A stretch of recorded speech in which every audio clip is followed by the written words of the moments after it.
All right. Good morning. Well, I hope you can see me. Welcome to the 7 a.m. Standard.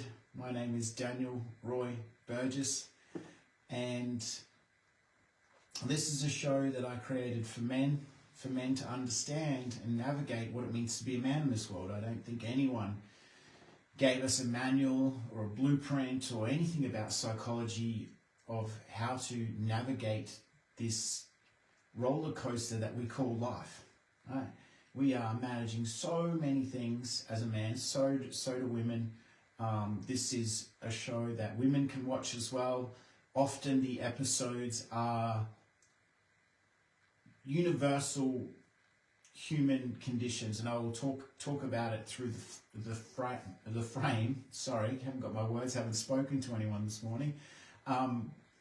I'll teach it through the frame of a man sometimes, but often these lessons are universal for men and women, universal psychology about what we go through in life, how our mind works, how our emotions work, our operating system, how our origin story shapes our existence and our life. So there's a lot of deeper psychology of what I've learned over the last 11 years of relentless study and coaching thousands and thousands of hours and speaking to many people. And these are the only conversations that I have with people. I don't do surface level conversations. I like deep conversations about psychology and spirituality and the universal laws and all of these different aspects of this magical existence we call life. So that being said, welcome to the 7 a.m. Standard.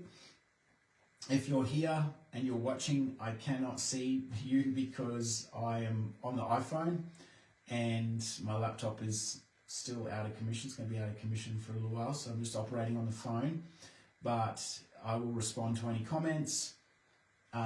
So today we're going to talk about the three minds. Let's have some coffee.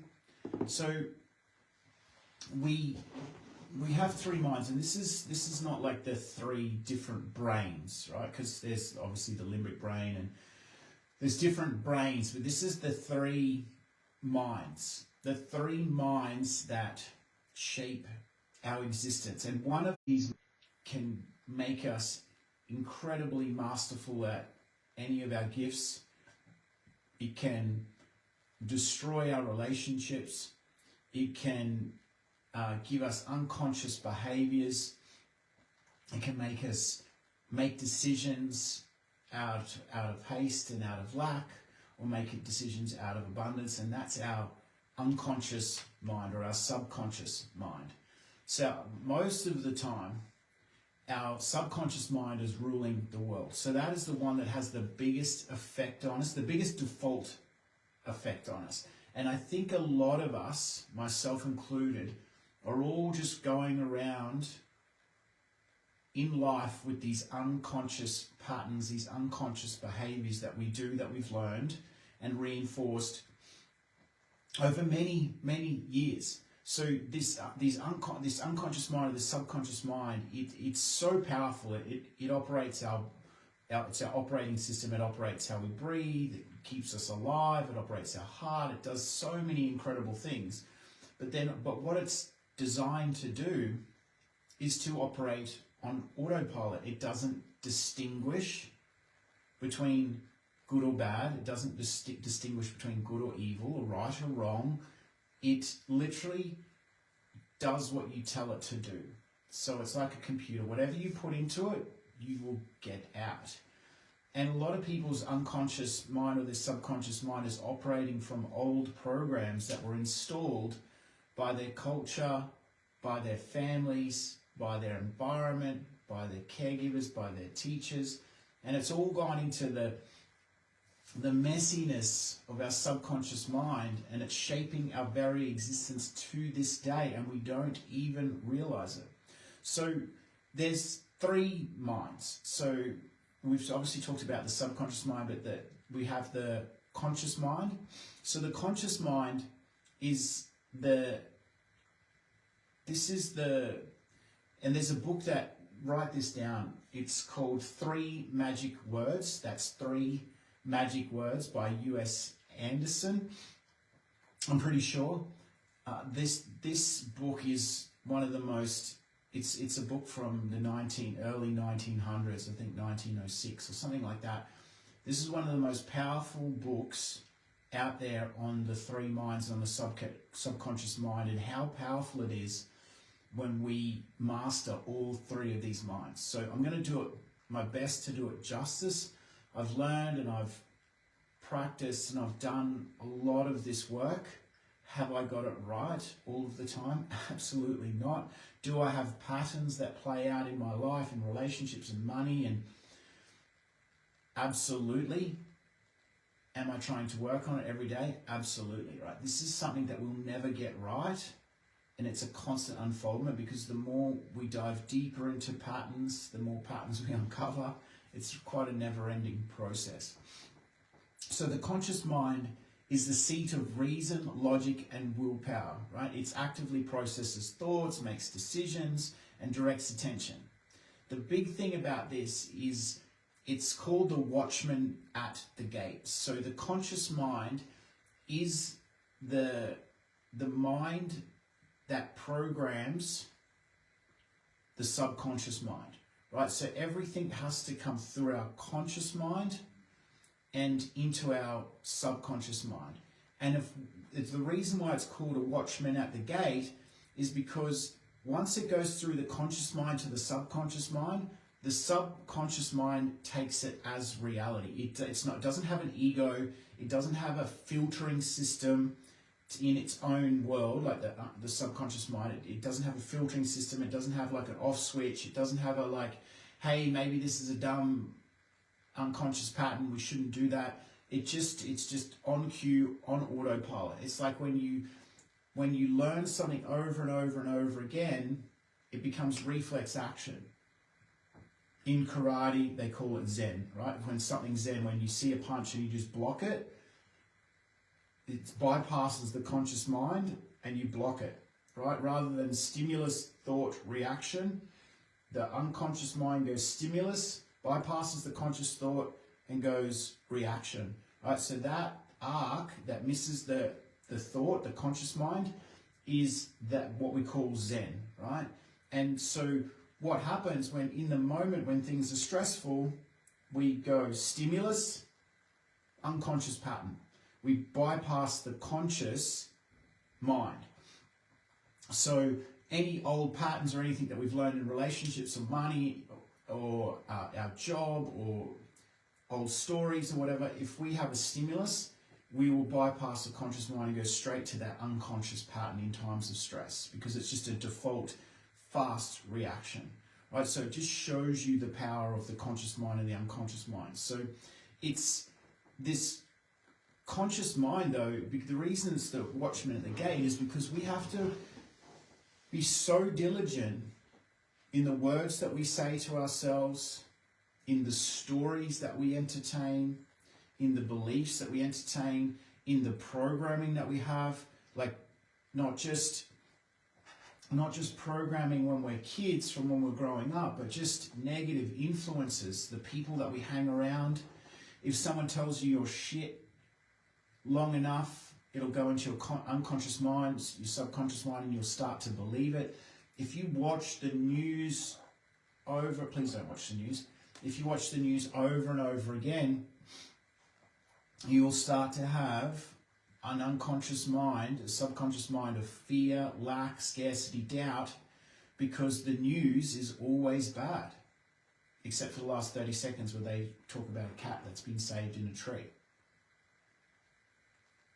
So we're constantly, and that's what totalitarianism, I can't believe I actually said that, it does. It creates fear, backs it off a little bit, creates more fear, backs it off a bit, but all the while the fear is getting ramped up. So your fear is getting instilled, then it backs off, you rest a little bit, but it's never really going down.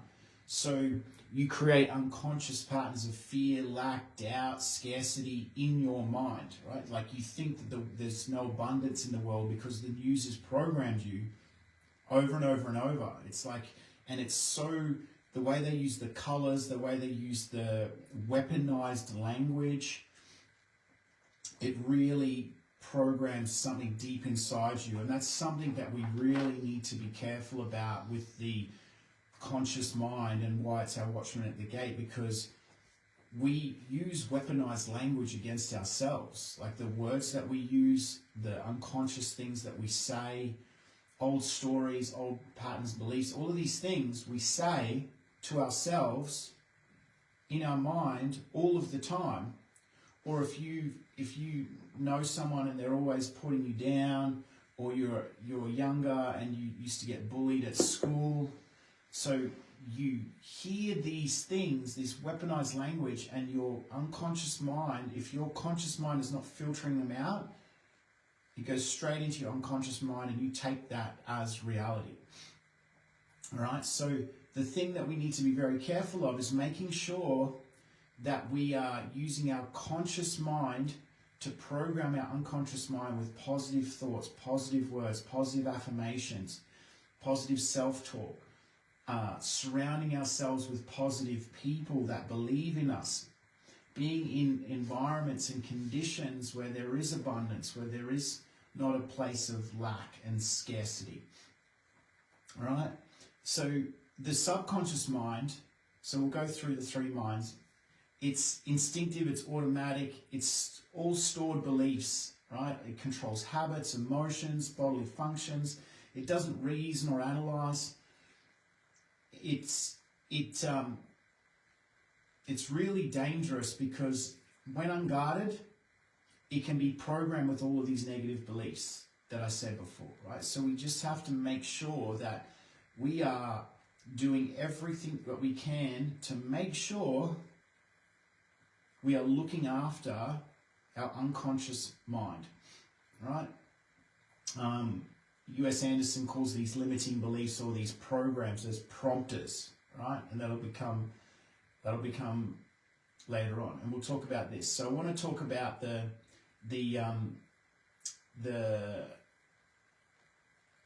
superconscious mind, right? So the superconscious mind, right? The superconscious mind is the connector to source energy, right? So I'm just going through my notes here, apologies. So the superconscious mind is the mind that is connected to source energy, or God, or whatever your creator, whatever you believe in, right? So this superconscious mind is the mind outside of man. Now, it's been talked about for thousands of years, right? This universal intelligence, this universal source, God, the creator, infinite intelligence, the spider web, the Hopi Indians called it the spider web that binds all living things. The Australian Indigenous people called it the dream time. It's been known by many names, right? And this is the Aristotle called it the mind outside of man. Napoleon Hill called it the infinite intelligence. And it's this storehouse of information in the ether that's everywhere, that we have access to. And it is the source of creation. It is the source of all inspiration. It's the source of all ideas. Our ideas actually don't come from our mind. And this is a deeper conversation that we probably don't have time for today. And you might be going, but I have my ideas. Well, there's been so much research that the human brain doesn't actually store a lot of these informations. The ideas, the inspiration come from source energy. They come from God. They come from the creator, this infinite intelligence. And everyone has access to the same universal field in the world.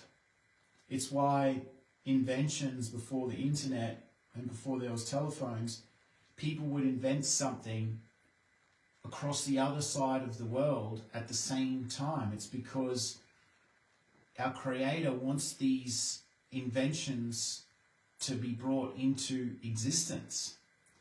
And that's why there's so many people have these ideas at the same time. And this, I've read about this and heard different stories about this for years. This woman wanted to write this book, and she had this idea for this book, and she procrastinated, she self-sabotaged, she didn't actually write the book. And then a couple of years later, another woman wrote, she never told anyone about this book, but a lady ended up writing the exact same book. This is no word of a lie. So she ended up writing it word for word, and this woman couldn't believe it. It was the exact book, the same words, the same story, everything. And so she ended up writing a book about the experience. And this is so common, right? So we're all accessing this universal field. And Aristotle said this mind outside of man, he said that not everyone has access to it because a lot of people are asleep. And what he means by that is a lot of people don't have access to this because their subconscious mind is programmed for lack, scarcity, evil, negativity. So if our subconscious mind is programmed for all of those things, it stops the flow of ideas and creativity. Because we're in a state of fear and scarcity and doubt and lack. As we all know, ideas don't come from fear. They don't come from lack. They don't come from scarcity. They don't come from force. They come from inspiration.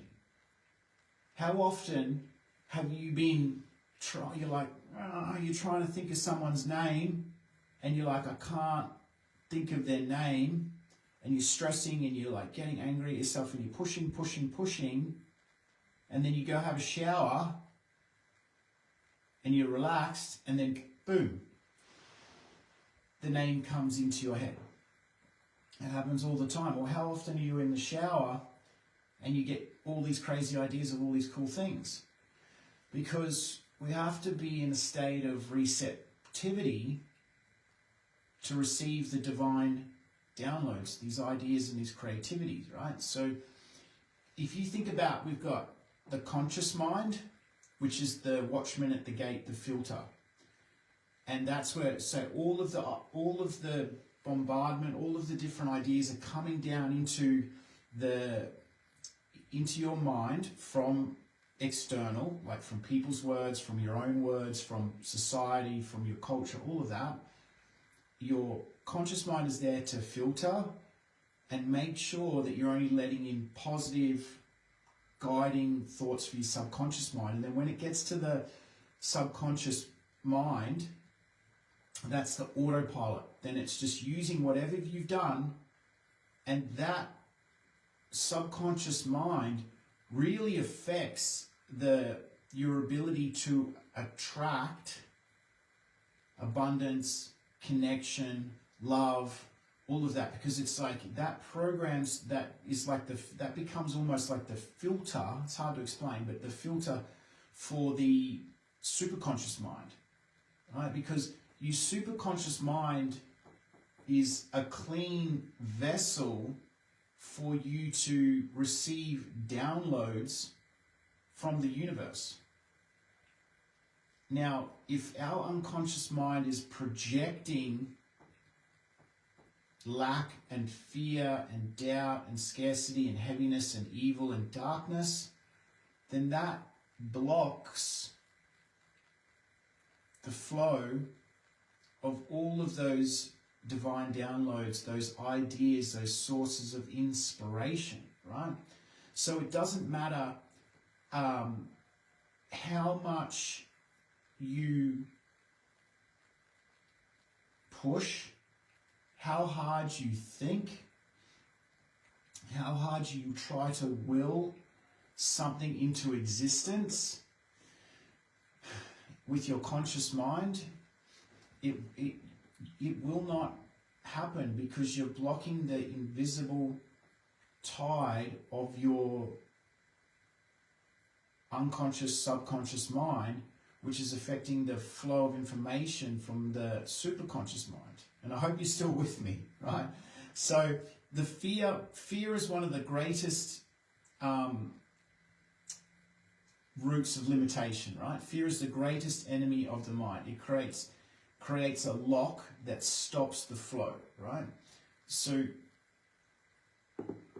the way U.S. Anderson talks about it, he said the conscious mind must actively reject fear and doubt and limitations. Because when that hits the subconscious mind, then that stops the flow of the universal abundance and creativity from the unconscious mind. So I hope you're still with me. Now, we need to be able to reject the fear. So when you have thoughts of fear, when you have thoughts of lack, that is false statements, right? And you have to catch them. Even though your ego might want to tell you that you're a shit person and that you never get anything right and you always stuff things up. You've got all these stories from your childhood programming. So you've got all these stories that are just running around rampant inside your brain that are so real, and beliefs that you've taken on, and these beliefs are so real. But you have to catch those. Like you have to be like a ninja and catch those thoughts when they start to run rampant. And then you have to replace those thoughts with thoughts of like faith, courage, positive expectancy to go things. It's rather than go, oh, I'm a shit person, nothing ever works out. You have to catch yourself and go, no, things get to work out for me all of the time. I get to have it all. I get to have the life that I want. I deserve to have the life I want. I can achieve anything that I put my mind to. And it's like this practice of catch and receive. And so it's like you catch the thought and you just tee it back and you replace that thought with a positive thought. And it's very hard to do in the beginning because the ego wants to keep you safe, the ego wants to keep you in homeostasis. So all of those thoughts that you had as kids, as stories that were playing out in you, everything that you were told when you were growing up, you've taken on as reality, but they're just unconscious programs. So to rewire the subconscious mind, you have to, it takes effort, it takes time. If you want any subconscious reprogramming affirmations, please comment and I can send you some. They really help rewire the brain. So we have to know that the power of thought shapes our reality, right? So what we hold in our subconscious mind will become our reality. Because once it's gone into it's like a layering effect. It goes through the conscious mind, negative or positive, goes into the subconscious mind, and then that affects our attraction energy of our superconscious mind. So once it gets through to that subconscious mind, that is what affects our destiny.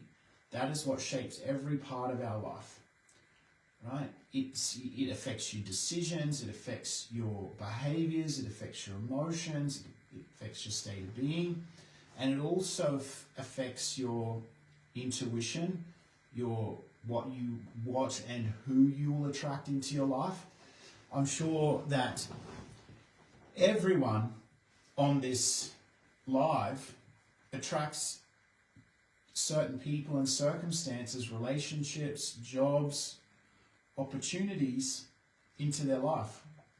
Good or bad, positive or negative, whatever it is, I bet you are attracting the same people, circumstances, relationships into your life. Until one day you realize that, oh my God, I am attracting the same person every single time in a relationship. What is that showing me? That shows you that you have unconscious patterns around what you deserve in a relationship, what love is, how you feel like you should be treated, because those unconscious conditioning is what feeds the superconscious mind that makes you attract certain types of relationships, right? So it is crazy how powerful this is. And I do it in my life. I see it with my patterns around money and relationships and consistency with different things.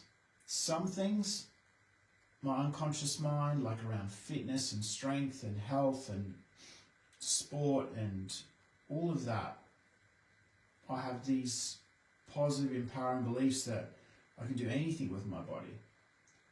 Around money, definitely limitations with different things, about different things like boom or bust strategy, because I grew up racing, and because my parents didn't have a lot of money, I had to bust my ass to train, bury myself every single day to win, to make money. And then if I didn't win, I didn't make money, so I trained harder. So that meant, for me, money comes through pure suffering, through pure grunt work, pure effort, and that is not really how money is. Money is everywhere. People are making so much money just doing not much. Whereas mine was just, I had to go to war to make money, right? So that was a deep pattern, deep inside me, that shaped who I was as a man in this world, right? And your patterns might be different. So to wrap up, we've got the three minds, right? Conscious mind, subconscious mind, and superconscious mind, right? The subconscious mind is just our default reactions. But our conscious mind and our superconscious mind, they are the source of all creation, right? It's why relationships struggle after like the honeymoon period. Because in the honeymoon period, you're in your conscious mind. So you're consciously showing up, you're in the moment, you're with the person, you're connected, you're present, you're engaged, and that's creating a flow of connection through to the superconscious mind, and everything is wonderful.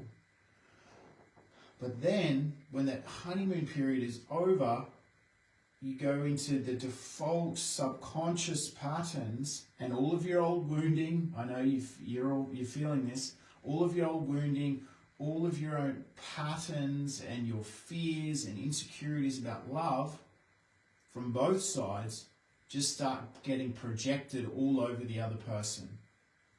You're just projecting everywhere, and there's conflict and there's drama and arguments because you're projecting your unconscious patterns all over them. They're projecting their unconscious patterns all over you. So when you hit those moments, you have to realize that they're your old unconscious patterns, not the other person. And you just come back to the conscious mind and see the person for who they are. See them with compassion, with love and understanding. If you're yelling and getting angry at your partner and just like blah, blah, blah, you're this, you're that, know that that's your projections on the other person, right? And then you have to come back to the conscious mind, which is seeing the person for who they are, looking them with love and compassion and understanding, seeking to understand rather than being understood. You get to remove yourself from the situation mentally and go, what am I seeing in this person? How can I love this person? How can I see their amazingness? And all of a sudden, you start to reprogram slowly but surely that unconscious programming to have a program of love is safe, be compassionate, be understanding, I'm not in any danger here. So it's 7:30. I trust it's been valuable. It's like a very heavy, intelligent, like heavy with like data and information and stuff around the three minds.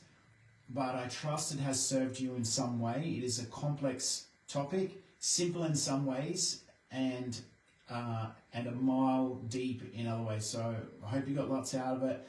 It's Friday here in Australia. If you're watching the replay on YouTube, thank you for watching. If you watched live and I didn't see your comments, I do apologize. I will be back 7 a.m. on Monday, and have a great weekend.